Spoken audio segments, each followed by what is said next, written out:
Last night they had a mayoral debate, the final one, in the middle of the Knicks opener. Just like poor choice. And right after the one we just got over. Yeah, it seemed completely gratuitous, but we do get fun clips out of it, but also devastating ones. Like, we were talking about this before the show. What Zohran has shown, he's shown many things to Democrats, but it's that you never let your foot off the gas with your opponent. Contrast how Zohran is approaching the final weeks of this race in the general election to how Tim Walz, and I think it was the campaign that really pushed this, because apparently they were fixated on the so-called Nikki Haley voter winning them over, but how Tim Walz just agreed with everything that J.D. Vance said, as in an effort to target this so-called like mythical centrist Republican, as opposed to just turning out people with enthusiasm. Zohran has not stopped attacking Cuomo, rightfully so. And this is actually effective. It's how you break through in an information-saturated age where you have to grab people's attention. That means being on offense all the time. And this is also righteous because Andrew Cuomo, has sexually harassed or assaulted in some instances over a dozen women, and he has used extremely slimy tactics to silence them. And Zohran basically opened the debate last night by calling this out. Ask a question. Mr. Cuomo, in 2021, 13 different women who worked in your administration credibly accused you of sexual harassment. Since then, you have spent more than $20 million in taxpayer funds to defend yourself, all while describing these allegations as entirely political. You have even gone so far as to legally go after these women. One of those women, Charlotte Bennett, is here in the audience this evening. You sought to access her private gynecological records. She cannot speak up for herself because you lodged a defamation case against her. I, however, can speak. What do you say to the 13 women that you sexually harassed?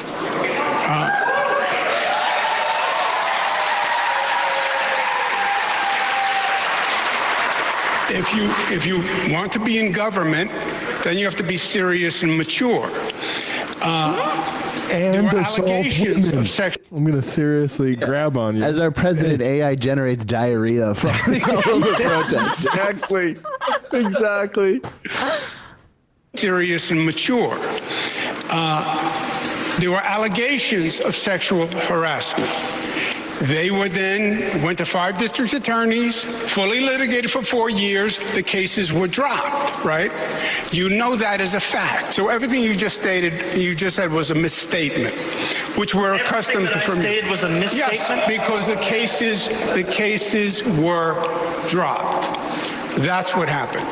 And my question to you, you still didn't answer, why won't you say BDS against Uganda for saying gays should be imprisoned for being gay? Okay. You have no problem with BDS against Israel.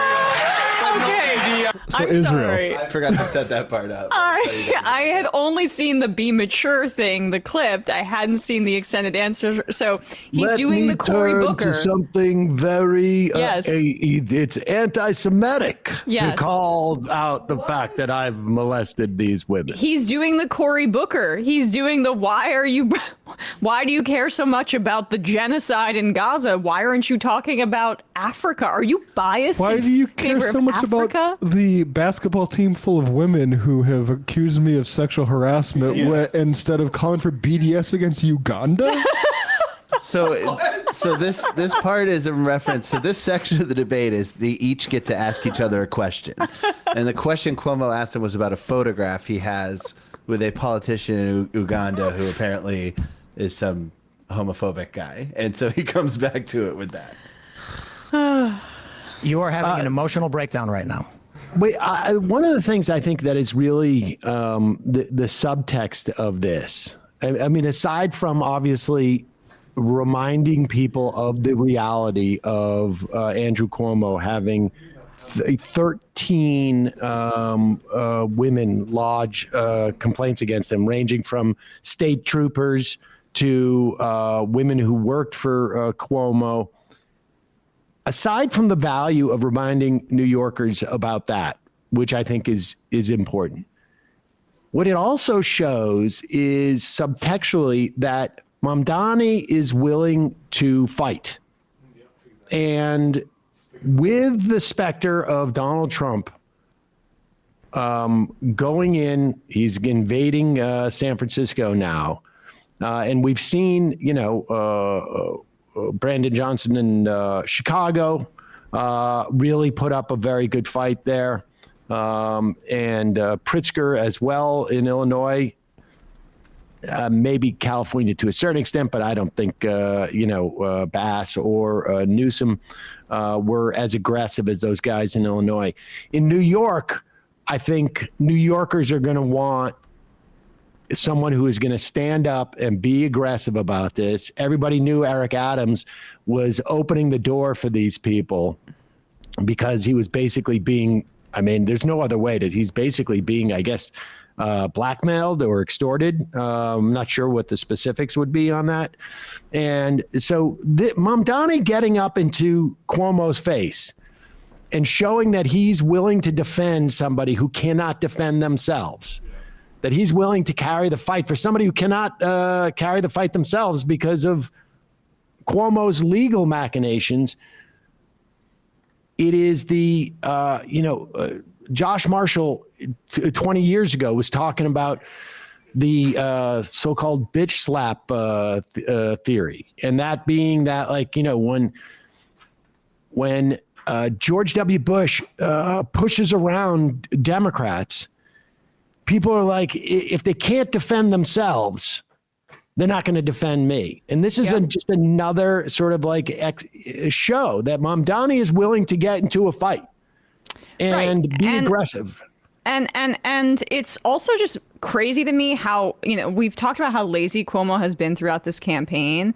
He's taken the Israeli hostage pin off for this round of debates, which I think is a little bit notable. And he's been backtracking. Well, the hostages are back now, so he can justify it. I guess that's fair, but that also, he's backtracked on his on the documented history of him volunteering his services to Benjamin Netanyahu as a. That was just about technical sort of stuff, right? To technically defend him from war crimes. He cares about jurisdiction.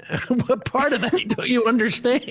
That's very motivating. I understand that, but he has the poll numbers are what they are. He's auditioning for donor money with this kind of thing. He knows that, in fact, Zohran's activism for Palestine and the fact that he'll unequivocally call it a genocide has benefited him in this race because the data on that is irrefutable. And so he has to try to get basically donations. That's what he's aiming for there. And he's using a version of a sort of AIPAC talking point on stage. As I mentioned with the Cory Booker thing. And this just is a really quick clip of Cuomo on with Sid Rosenberg this morning, just to underscore how he's going all in on the Islamophobia. This was pretty nasty. This is Curtis Lewa's co-host, right? They're at least on the same network. Yeah. Any given morning, there's a crisis. And people's lives are at stake. God forbid another 9/11. Can you imagine Mamdani in the seat? Yeah, I could. He'd be cheering. Well, it's another problem. But can you imagine that? No. Listen. Mamdani was in the seat on 9/11. Yeah. What would have happened in the seat? Oh, come on. Listen. You know what this kind of reminds me of is the Hillary Clinton ad of 3 in the morning. It's 4 a.m. What? 3 a.m. Yeah. It's 3 a.m. and who do you want answering the call? Where it's trying to make people afraid of terrorism and say she's going to stand with it. And the implication is that her opponent with the middle name Hussein is not going to be able to stand for America in the real way. You know what I'm talking about? That's what Cuomo's doing there. Yeah. We should also say, I think Mamdani, in the months leading up to 9/11, we can't know this for sure, would probably not have placed the command center in World Trade 7 despite all of the protestations by the police force and everybody else, to put it in Brooklyn, because if you put it in the most likely location for an attack, since there was one in 93 at the World Trade Center, you possibly could have problems. And they did not. And the only reason why Rudy Giuliani wanted to do it, to keep it down there, is because he wanted to use it as a love shack for one of the multiple affairs that he had while he was mayor. And in fact, he and his police commissioner, Bernie Carrick, used an apartment that was supposedly for volunteers and for firefighters and EMS and cops and volunteers to rest as they were working the pile. He used that apartment to have affairs. So those are Gumars, and you're being culturally insensitive right now. It's because they're Italian. That is why they had to do that. They're unlikable because they're Italian. Emma's exactly right that all that Cuomo is doing at this point is advertising to specific donors who are going to keep throwing money at him. But because he knows he has one chance, to win this election at this stage. I imagine the polls are going to tighten a little bit as we go forward, but he has only one chance to win this election, and that is if this guy, Curtis Sliwa, who has gone on Charlemagne the God and said he was offered $10 million to jump out of the race and said no. And said Adams got the same offer. That was his claim, and Adams dropped out. Was getting more. He said if they gave me $10 million, they gave Adams at least, or because he really knew how to shop around. And now the owner of, is it WABC that he's on? I think, yes. which has classically been the right-wing AM talk radio network. At one point, Hannity and Limbaugh and all of them were on WABC. Then they moved to RKO. You don't need to know about the radio stuff, but just to give you a sense of that, we just heard Sid Rosenberg, who's also on that network, on that channel. Sliwa apparently has been getting pressure from his boss to drop out of the race. And here is Curtis Sliwa talking about that. You didn't. No, you didn't. I spoke to you yesterday, and you said to me, good advice, good idea, maybe form a coalition, maybe the two of... Sorry, do right-wing New Yorkers put their voices in a time machine? It's I'm sorry, but like... my husband's family, they're always playing New York sports talk radio, like in the cars, in the house, and this is just like, this is the most New York kind of story ever. But we should say it's Sid Rosenberg arguing with Curtis Sliwa, and they don't put him in a time machine. These guys have been, I would say these guys have probably been on the radio for 60 years. 30 years for Sliwa, for sure. And I would say Sid Rosenberg, I mean, you can Google it, but I mean, if it's less than 40 years, I'd be shocked. You didn't. No, you didn't. I spoke to you yesterday, and you said to me, good advice, good idea, maybe form a coalition, maybe the two of you... No, I never said that, Sid. Don't put words in my mouth. You didn't say good advice to me? Let me tell you Curtis, straight up, Sid. You didn't say good advice to me? No. Let me tell you straight up, Sid. Yeah. Right out of The Godfather. Yeah. Whoever approaches you with a meeting, you know what the story is. They've turned on you. WABC has turned on me. This is not about ABC. It's about Sid. Forget about ABC. No. This is about WABC. Okay, Curtis, you made your point. You made your point about the station. I'm okay with it. Fine, you got it. Now it's Sid and Curtis trying to have an adult conversation. The way you're running your campaign right now, you're going to lose and lose badly. You two guys need to figure something out. You mentioned Cuomo for 12 minutes. You're still not talking about Mamdani. You're talking about WABC and Cuomo. That's not going to win you this goddamn race. Sid, did you ever mention the story about Imam Siraj Wahhaj that the embracer of terrorists was seen in a picture earlier this week, Zohran Mandami. Did you ever talk about Zohran who stood up to him? No, who did? Stood up to him, Sid? Who did? Curtis Sliwa, the only one. So why when you great? That's great. So why do you wait 13 minutes to tell me that? 13 minutes. Well, wait a second, Sid. Did you bring it up? I didn't know about it. Oh, come on. Stop it. I swear to God. All you got to do is Google. The guy sued me for $5 million in court. Yeah. I was the only one to take on this terrorist. So I give you 1992. Is that true, Sid? It is true. And I give you this forum to talk about all this stuff, and you waste 13 minutes talking about Cuomo and WABC. I honestly, cut off, but moments I could later, listen to that for hours. On it. That argument is fantastic. But here's the point: the owner of WABC, is he own Gristedes too? Is that right? yes. Okay, which is a supermarket chain in New York City. I don't know Not that a he very feels, good one. I don't know that he feels threatened by the idea of Mamdani having 5 city-run supermarkets, where incidentally you'll have to pay for food. It's not going to be free. No, but it's in not a food dispensary. deserts where Gristedes won't even go. And also, he's been vocal, Sam. He's been actually foaming at the mouth, obsessed about this idea with Zohran. He's panicking. So apparently, he basically told Sliwa, drop out of the race or I'm firing you from WABC. That's what this argument seems to be about. And the conclusion of that argument is Sliwa saying, and that's why you'll never hear me on WABC ever again. Well, let's play this. And Miss I can't Muggle, find that clip. Oh, wait, so we don't have any more? No, that it gets cut off there. Okay. I'm looking. But this is it's fascinating. Now, Sliwa is going to lose if he stays in the race. But he had a pretty good argument, it seems to me, was like he has a responsibility in his mind to the Republicans who are on the down ballot. Because if he drops out of the race, it's going to hurt the Republicans running for other seats. It's crazy. Like, if I was a Republican, why would you want to throw away everything you've been building in New York for Andrew Cuomo? For him to lose anyway, because it's not like he would even win if Sliwa dropped out. Sliwa would still be on the ballot as a Republican instead of whatever Cuomo's running Independent. as. Yeah.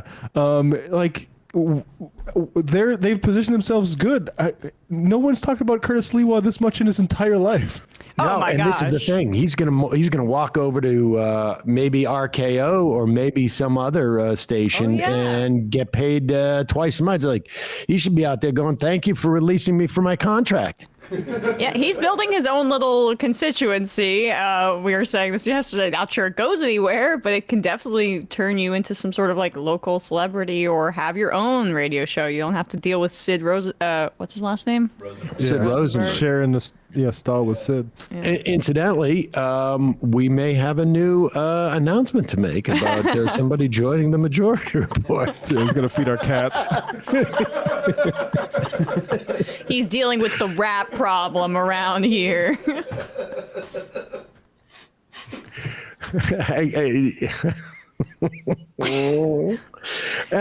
Honestly, good for Curtis Sliwa, because the one chance that Cuomo has is if Sliwa drops out. Now, do I think that all 19%? I think I saw the most recent poll had Mamdani at what was it, at 43 to 29, was it? And then Sliwa with another 20% or so. I mean, I think that's close to where it's at. And I don't think all of Sliwa's votes go to Cuomo, but I think it's According his to the one New York chance. Times, every poll, the slimmest margin is 8 points for Mamdani. Right, and Sliwa's getting, I think, 15 points or something like that, somewhere in that neighborhood. So it could make a difference if Sliwa drops out. Good for him for not doing it. The only other thing I would say about the polls is my understanding is that Eric Adams' name's still going to be on the ballot. It is. He dropped out too late. And so when we are looking at these polls, the assumption is that everybody's going to, there's only 3 people in the race in these polls. Like they're not polling Eric Adams, even though he's on the ballot. And you know what he's on under? He's on the Stop Anti-Semitism ballot line. So it's not out of the question that some really, really crazy Zionists could just pull the trigger based on the ballot line alone. Yep. And so, let's put it this way. If you put out a poll with Mamdani and Cuomo and Eric Adams and Sliwa, some people are going to choose Adams because they're going to assume that he must be in the race and they're supportive of him. And they're going to be, the ballot's really no different, is it? Like, there's not going to be someone there who's going to say, like, here's your ballot. Incidentally, Adams is not in the race anymore. There's 7 different polling sources right now that show Eric Adams getting a minimum of 8% of the vote. I mean, so we'll see. Early voting starts Saturday. Sorry. Yes, don't forget early voting does start Saturday. Saturday, October 25th. Hey, folks, don't forget to hit the subscribe button and check out our daily show. We do it every day at 12 p.m. Eastern for about 2.5 hours. We even take phone calls. You should check that out.